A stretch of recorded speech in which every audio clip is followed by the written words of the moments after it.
नमस्कार, मैं हूं रंजीत झा। हेमंत सोरेन के केस में ईडी ने नया खेल शुरू किया है और इसके खिलाफ हेमंत सोरेन एक बार फिर से झारखंड हाईकोर्ट पहुंचे हैं और झारखंड हाईकोर्ट ने ईडी को इस मामले में नोटिस जारी कर जवाब भी मांगा है और 12 जुलाई को सुनवाई होने वाली है।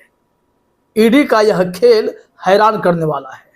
ऐसा लगता है कि ईडी जमीन घोटाले का जो केस बनाई हुई है उसके इतर ईडी इस मामले में हेमंत सोरेन से अलग लेवल पर भी लड़ाई लड़ना चाहती है और यह लड़ाई ईगो सेटिस्फैक्शन की लड़ाई है, क्योंकि इस बार का जो केस है वो थोड़ा सा अजीब भी मालूम पड़ता है। अगर देखा जाए, नैतिक तौर पर भी देखा जाए तो ईडी ने कुछ ऐसे कदम उठाए हैं जिसके बाद साफ लगता है कि ईडी इस वक्त हेमंत सोरेन से पर्सनल दुश्मनी निकालने के फिराक में है। वो कैसे है वो भी हम आपको बताते हैं, लेकिन जरा गौर कीजिएगा। हेमंत सोरेन की जमानत याचिका पर झारखंड हाईकोर्ट में सुनवाई पूरी हो चुकी है। फैसला सुरक्षित रख लिया गया है। जब धाकड़ महिला वकील मीनाक्षी अरोरा ने कपिल सिब्बल की जगह झारखंड हाईकोर्ट में ताबड़तोड़ बहस की, जोरदार दलील दी, उसके बाद झारखंड हाईकोर्ट ने हेमंत सोरेन की जमानत याचिका पर अपना फैसला सुरक्षित रख लिया।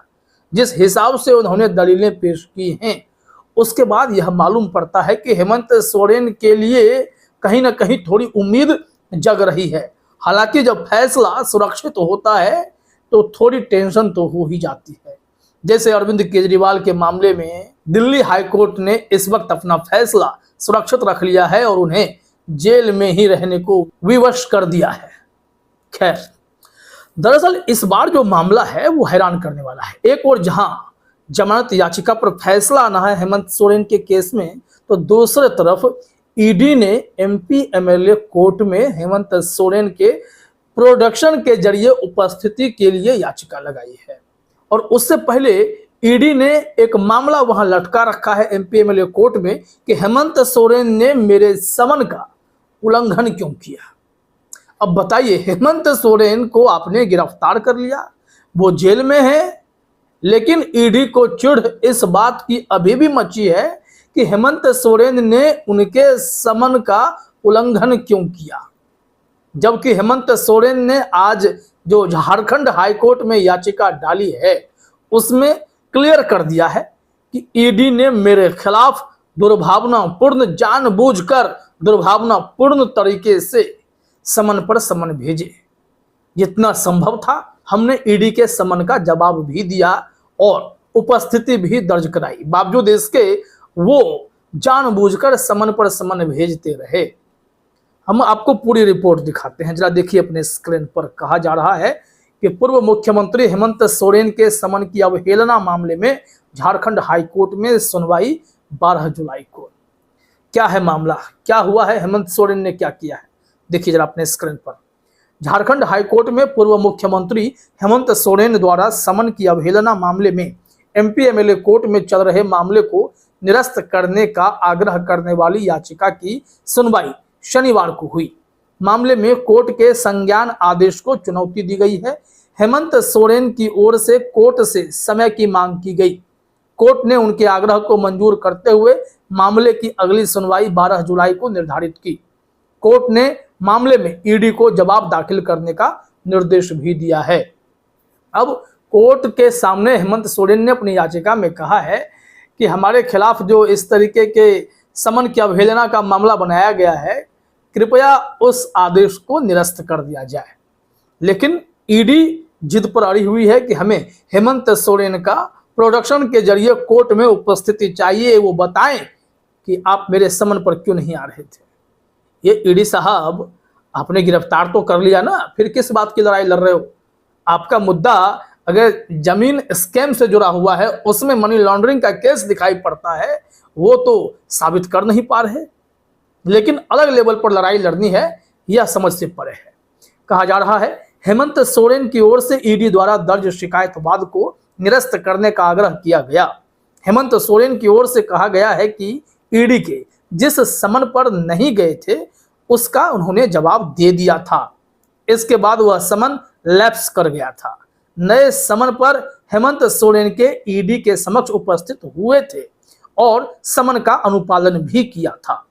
ईडी ने दुर्भावना से प्रेरित होकर उन्हें बार बार समन जारी किया था, जिसके खिलाफ अब हेमंत सोरेन झारखंड हाईकोर्ट आकर कह रहे हैं कि इस मामले में हुजूर कुछ फैसला कर लिया जाए। देखिए अब मामला है क्या, ईडी ने क्या खेल किया, यह मामला कितना पुराना है और ईडी को आज की भी तारीख में प्रोडक्शन के जरिए हेमंत सोरेन की उपस्थिति चाहिए।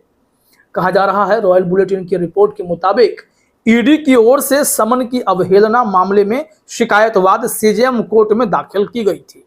सीजेएम कोर्ट ने मामले में संज्ञान लेते हुए हेमंत सोरेन को हाजिर होने का आदेश दिया था, लेकिन वे 4 तिथियों पर सीजेएम कोर्ट में उपस्थित नहीं हुए थे।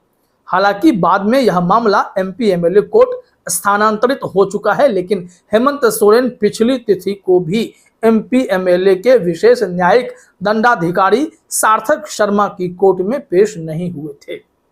अब जरा आप बताइए कि हेमंत सोरेन जेल में हैं, उनके उपस्थित होने उपस्थित नहीं होने को लेकर के अब जो भी कार्रवाई होगी वो तो एकदम से कानून के नज़र में होगी, कंप्लीटली लॉ मॉनिटर्ड होगी। फिर भी अब उपस्थित होना या नहीं होना को विवाद बनाया जाना ये एक अलग खेल है।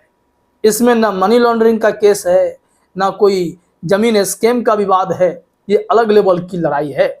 यह लड़ाई है कि आपने मेरे समन की अवहेलना क्यों की। अरे भाई साहब, जब आपने उन्हें गिरफ्तार कर लिया अब तो ये केस खत्म करो। आपने जो आरोप हेमंत सोरेन पर लगाए हैं उसे साबित करके तो दिखाओ। या फिर प्लानिंग यही है कि हेमंत सोरेन को झारखंड विधानसभा चुनाव तक जेल में रखना है, किसी न किसी मामले में उलझाए रखना है, किसी न किसी केस में सजा दिला ही देनी है ताकि वो लंबे समय तक जेल में रहें। प्लानिंग ईडी की यही है। अब देखिए क्या कहा जा रहा है, ईडी की मांग क्या है। हेमंत सोरेन का इस मामले में उपस्थिति सुनिश्चित करने के लिए ईडी की ओर से उनके प्रोडक्शन के लिए आवेदन दिया गया है। आवेदन में ईडी की ओर से अनुरोध किया गया कि आरोपित हेमंत सोरेन अभी जेल में हैं और उन्हें इस मामले में प्रोडक्शन कर उपस्थिति दर्ज कराई जाए। इस संबंध में ईडी की ओर से शिकायतवाद संख्या 3952/2024 सीजेएम कोर्ट में दाखिल की गई थी। अब देखिए यहाँ ईडी की चिढ़ नहीं तो और इसे आप किस लेवल पर जाकर सोचेंगे। ये तो बदले की भावना से ईडी की अपनी जो ईगो सेटिस्फैक्शन की लड़ाई है सिर्फ वही मालूम पड़ती है। यहाँ कहा जा रहा है कि शिकायतवाद में शिकायतकर्ता ईडी के असिस्टेंट डायरेक्टर देवव्रत झा की ओर से बताया गया है कि हेमंत को ईडी ने जमीन घोटाला मामले में 10 समन किया था, जिसमें से मात्र 2 समन पर ही हेमंत सोरेन ईडी के समक्ष उपस्थित हुए थे। यह ईडी के समन की अवहेलना है। हेमंत ईडी के समक्ष 20 जनवरी को 8वां समन एवं 31 जनवरी को 10वां समन में हेमंत उपस्थित हुए थे। लास्ट 2 समन में जब उपस्थित हुए थे तो दूसरे समन में उनकी गिरफ्तारी हुई थी। लेकिन उससे पहले जहां तक हमने इस मामले की रिपोर्टिंग की है या खबर पर नजर बनाए रखा है, विश्लेषण किया है, उसके मुताबिक हेमंत सोरेन ने ईडी के नोटिस पर हर बार रिस्पॉन्ड किया है। उनके ऑफिस से सीएमओ से कोई ना कोई जाकर ईडी दफ्तर में लिखित जवाब भेजता था कि हम किस कारण से उपस्थित नहीं हो सकते हैं। एक मुख्यमंत्री को बहुत तरीके के काम करने होते हैं और जब ईडी दुर्भावना पर उतर आए और डेलिबरेटली अगर एक के बाद एक नोटिस भेजती रहे तो इसको कोई भी समझ सकता है कि इनकी मानसिकता कुछ और है। वैसे भी अरविंद केजरीवाल के मामले में महिला जज न्यायबिंदु सिंह, दिल्ली राउज एवेन्यू कोर्ट, उन्होंने कहा कि ईडी की जो कार्रवाई है वो पक्षपातपूर्ण दिखाई पड़ती है। उनके जितने भी अभी तक के प्रोसीडिंग्स आगे बढ़े हैं उसमें साफ दिखाई पड़ता है कि वो दुर्भावना से ही काम करते हैं, उनकी मानसिकता कुछ और है। ऐसे में अब वही ईडी जब झारखंड में काम कर रही है, हेमंत सोरेन के खिलाफ एक्शन लेने के लिए अजीबोगरीब हरकतें कर रही हैं, तो मकसद साफ है कि ईगो की लड़ाई तो एक तरफ है, दूसरी तरफ कोशिश है कि किसी न किसी केस में उलझाकर हेमंत सोरेन को सलाखों के पीछे रखा जाए। अगर झारखंड हाई कोर्ट से जमानत मिल जाती है इस मामले में तो क्या तमाम बातों का निराकरण हो जाएगा या ईडी फिर सारी रात सोए बिना सुप्रीम कोर्ट भागेगी? क्योंकि फैसला अगर हाई कोर्ट से आएगा तो इनके पास सुप्रीम कोर्ट का विकल्प होगा। क्या वहाँ पर सुप्रीम कोर्ट में जस्टिस संजीव खन्ना, जस्टिस दीपांकर दत्ता इस केस को एंटरटेन करेंगे और देखते ही कहेंगे अरे झारखंड हाई कोर्ट ने तो गलत तरीके से इन्हें निकाल दिया है, इन्हें भेजिए सलाखों के पीछे। ऐसा होगा क्या?